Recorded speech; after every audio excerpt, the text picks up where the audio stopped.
প্রিয় দর্শক, আসসালামু আলাইকুম। আপনারা দেখতে পাচ্ছেন আমার ডিমের মুখোমুখি হাঁসটা সারাদিন কামারের আবদ্ধ অবস্থায় ছিল।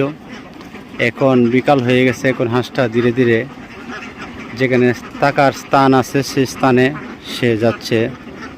আসলে আপনারা হাঁসটা কী পদ্ধতিতে রাখবেন বা কীরকম ঘরের মধ্যে আপনারা হাঁসটা রাত্রে রাখবেন সেটা কিন্তু সুন্দর করে ভিডিওতে দেখে এভাবে একটা ঘর করবেন, খোলামেলা ঘর করে, যেন হাঁসটা ফ্রেশ একটা জায়গায় হাঁসটা থাকে। যখন ফ্রেশ জায়গার মধ্যে হাঁসটা থাকবে তখন কিন্তু আসলে আপনার রোগবালা কম হবে।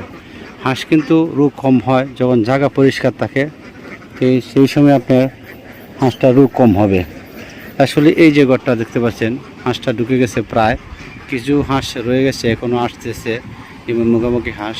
কিন্তু এই হাঁসটা খাই ক্যামেল এ গ্রেডের একটা হাঁস। জানেন যে খাই ক্যামেল এ গ্রেডের হাঁস হয়েছে পৃথিবীতে মধ্যে একটা সেরা হাঁস ডিমের জন্য। তা আমি হাঁসটা বিক্রি করে ফেলবো। তা আপনারা যদি এরকম কোনো গ্রাহক থাকেন যে এ গ্রেড খাই ক্যামেল হাঁস দিয়ে একটা খামার শুরু করতে চান, তাহলে আমার স্ক্রিনে সাকিব হাঁসের খামার স্ক্রিনে আমার নাম্বার দেওয়া আছে, নাম্বার নিয়ে যোগাযোগ করবেন। আর যে কোনো পরামর্শ চান যে হাঁস কীভাবে লালন পালন করবেন, ডিম কীভাবে বাড়ানো যায়, কী খাবার খাইলে ডিম বেশি দিবে, বা কী পরিবেশে রাখলে আপনার হাঁসটা সুস্থ থাকবে, সব পরামর্শ আমরা দিয়ে থাকি। প্রিয় দর্শক, আসলে এই যে আমার ঘরটা আপনারা দেখতে পাচ্ছেন যে আসলে ঘরে হাঁসটা অলরেডি ঢুকে গেছে। এই যে হাঁসটা ঢুকে গেছে। এসব পরিবেশে হাঁস রাখলে দেখবেন আপনার হাঁসটা অবশ্যই সুস্থ সবল থাকবে।